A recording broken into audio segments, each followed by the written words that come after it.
Hendo, thanks very much for joining us. It's game week. Season It starts this weekend. You must be really excited at this moment in time. Yeah, I'm very excited. Yeah, no, look, it's it's been a long time coming, but it's now, as you said there, game week. The players and the staff, and I think everybody involved within the club are really excited. To get the action underway, and it's great and fitting that we have our first game here at home against the Widnes Vikings. So very, very much looking forward to it.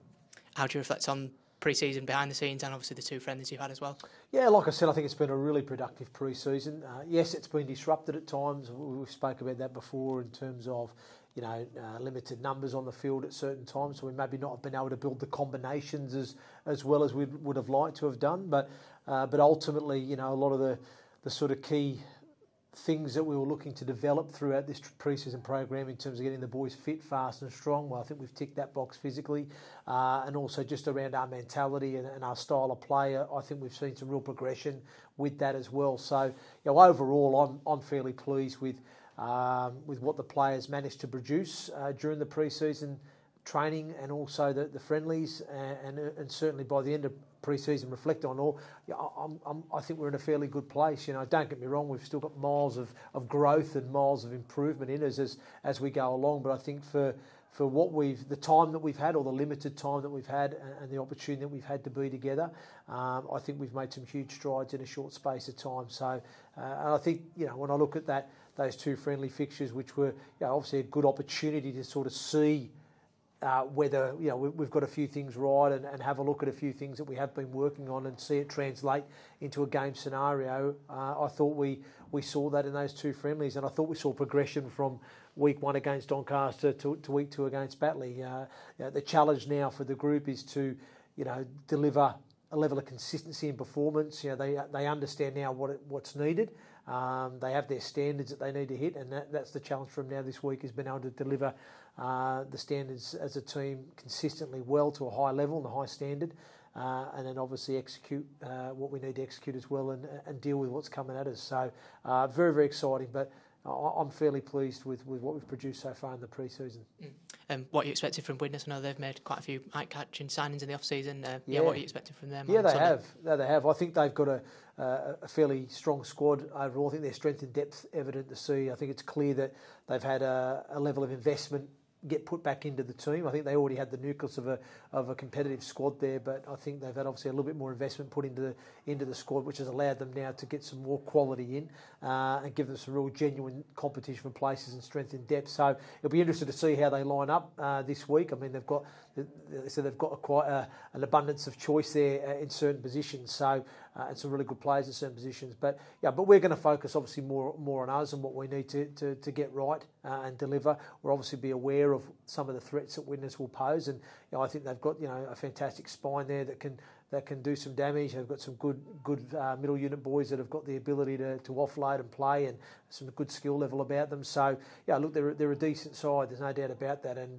they'll be obviously looking to improve themselves this season. So we know we're going to have to, for me, deliver the standards that we know we're capable of consistently, and obviously make sure that we execute the plan that we have in place well to hopefully unlock this Widnes side. What can you tell us team news-wise? Are we expecting likes of Chris Clarkson potentially back for this weekend? Yeah, look, I'm not sure whether Chris will be available. We're still monitoring his progress. We will know more by the end of the week, but I'm hopeful. I'm hopeful, but again, I've said it fairly from the start that I'm not going to rush people back if they're not close to 100%, because we just can't risk having more guys on the casualty bed for the medium or the long term, if that makes sense. So I'd rather be erring on the side of caution with that one. So there's a couple of boys there that are touch and go potentially for this week. Hopefully they'll pull through, but if they don't, we've still got enough quality there in our ranks, and I've got enough confidence personally in the playing group that they can go there and get the job done.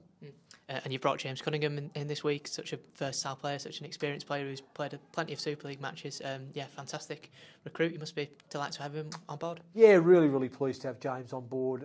It's interesting. James did reach out to me when I first got the job, looking for a potential opportunity, as he knew he was leaving Toulouse and coming back to his home city of Hull with his partner and young family. So unfortunately I couldn't facilitate a move for James at that time due to the fact that we didn't have the budget to work with. So the fact that Brendan O'Hagan has decided to go home has freed up a little bit of budget there, which has allowed us to get James on board. So they're really pleased to acquire his signature. Look, I know James as a person. He's a good guy. He'll be a good fit for this organisation in terms within the playing group. He's obviously been in here the last couple of weeks on a trial period, just for both parties really, just for him to get a feel for us and whether this club would fit him and work for him, and for us to obviously get a bit of a look at him too. So I think it's been really beneficial there to both parties. But I'm just fortunate we've been able to, the owner's been able to facilitate a deal for James now. And I think with the size of the squad as we currently have, I think a player of not only James's experience, his Super League experience that he'll bring, and his talent that he'll bring, the fact that, as you mentioned, he's very versatile. He can play a number of positions for us. He can cover us at 9, at 13, in the back row, in the centres, in the halves. So he has a lot of versatility and wouldn't look out of place in any of those positions. So I certainly think he's a handy player for us to have, certainly this moment in time. So really excited to see what he's going to bring to us now, but also moving forward too into 2024. Yeah. Just last one, I know you touched on it earlier, but playing here at the LNR as well for your first match in Charles New York. I know today news 26% increase in season ticket sales. Oh, wow.